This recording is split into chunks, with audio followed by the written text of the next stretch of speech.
Welcome back, kindergartners. It's Miss Johnson here, and today I'm here to share part 2 of the jumping mouse. We are still in domain 3, but today's lesson is lesson number 8. Let's jump right in. Today's story is The Jumping Mouse Part 2. Today's purpose of listening. Today I want you to listen carefully to the second half of the story of the jumping mouse. Did you make some predictions based on the last story? Well, let's see if you're correct. Some key vocabulary words that you're going to hear include compassion, deep awareness of the suffering of another, as well as a desire to stop it. Enormous. Enormous means something very large. Fragrances, sweet or pleasant odors. And misused, used incorrectly. So remember from part 1, Jumping Mouse met a couple of friends along the way that helped him. The frog gave him the ability to jump really high, which helped him cross the sparkling river.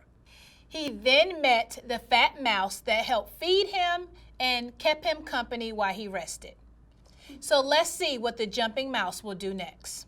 Sometime later, Jumping Mouse arrived at the great grassy plain.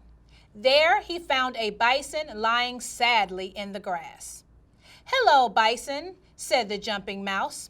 "I am Jumping Mouse." "Hello, Jumping Mouse. Please tell me how beautiful the sky looks today," said the bison sadly. "Have you lost your sight?" asked Jumping Mouse with compassion. When you have compassion, you want to help others when they are having a hard time. "Yes, I am blind now," replied the bison. "I do not know what I will do now that I cannot see." "I am just an ordinary mouse," replied Jumping Mouse. "But before I reached the grassy plain, a magic frog gave me a new name. The frog named me Jumping Mouse. The name gave me extra strength in my legs.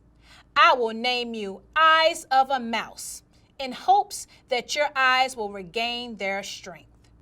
No sooner had Jumping Mouse finished speaking when the bison exclaimed, "I can see!" At that very moment, Jumping Mouse realized that he could no longer see.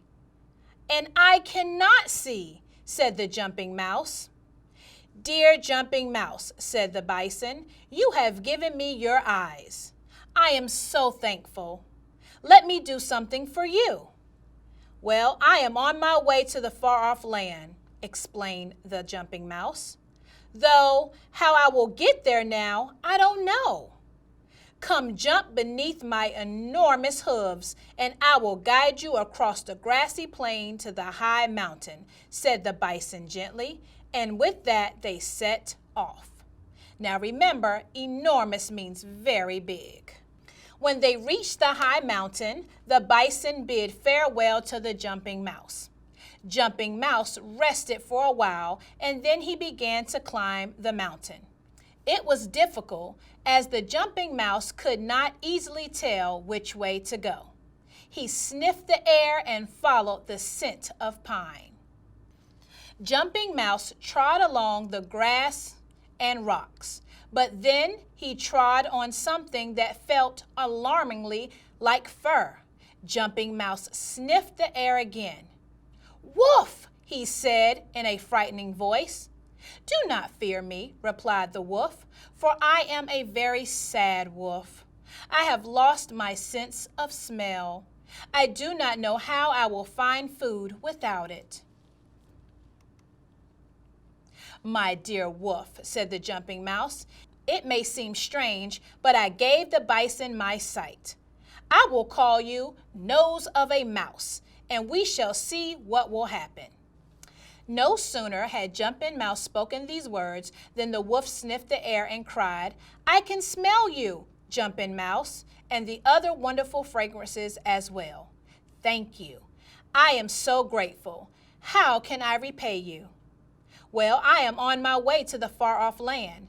I am brave and I still have hope that I will get there even though I can no longer see nor smell.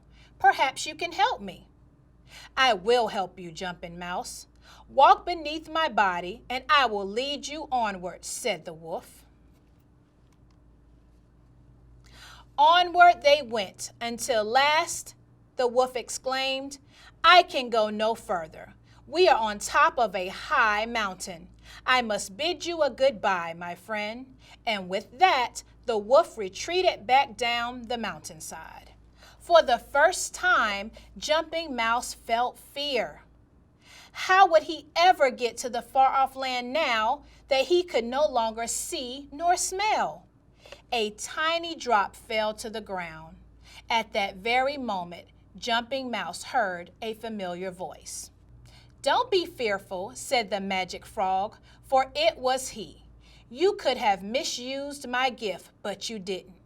The word misused means used incorrectly. Jumping Mouse could have used all of his magic for himself, but instead he shared it with others.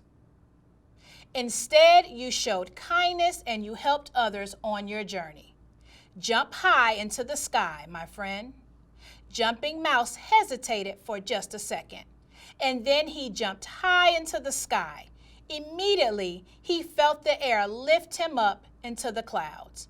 He felt the warmth of the sun on his back. He looked down and saw the beauty of the land beneath him. Jumping Mouse, said the magic frog, I am giving you a new name. It is Eagle. Fly away, my friend, and soar on your new home in the far-off land. And that is exactly what Jumping Mouse did. Well, boys and girls, I enjoyed sharing part 2 of that story. Now let's jump into some questions. What were the new characters that appeared in part 2 of this story? The bison, correct. And what was the other one? The wolf, you got it. What gift does Jumping Mouse give the bison? Do you remember? Jumping Mouse gives bison the sense of sight. Now, what did he give the wolf? Jumping Mouse gives the wolf the sense of smell. What does the magic frog turn Jumping Mouse into at the end of the story? You guessed it, he turned him into an eagle. Let's jump into some word work.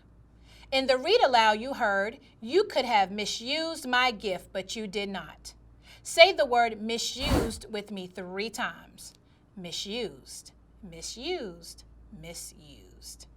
When you misuse something, you use it in the wrong way. Larry misused his desk by writing on it. I am going to read a few sentences about a boy named Billy. If he misused the item, I want you to say, you misused that, Billy. Here we go. Billy used his toothbrush to comb his hair. What should we say? You misused that, Billy. Here's the next one. Billy used his pencil to write his name on his paper. That's right, Billy. Here's the next one. Billy used a hat as a bowl for his cereal. You misused that, Billy. Here we go. Billy used scissors to cut the paper. That's right, Billy. And the last one, Billy used scissors to cut open his apple. You misused that, Billy. Well, boys and girls, I had a great time sharing part 2 of the Jumping Mouse with you. Until the next time we meet, see you real soon. Bye.